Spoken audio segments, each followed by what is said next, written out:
Hello everyone, this is a little chess magic puzzle created by Bodo van den in 1951.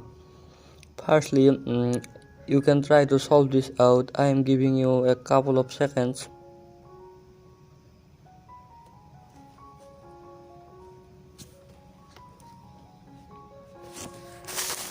Hope you have paused the video and tried to solve this out.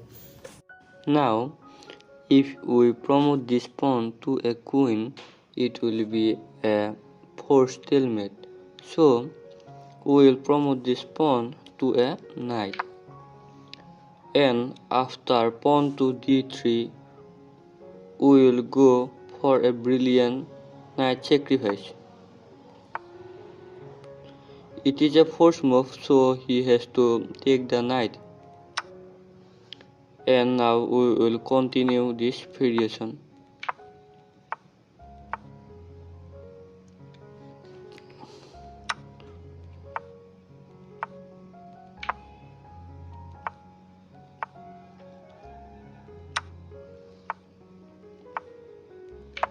And it's a brilliant knight checkmate.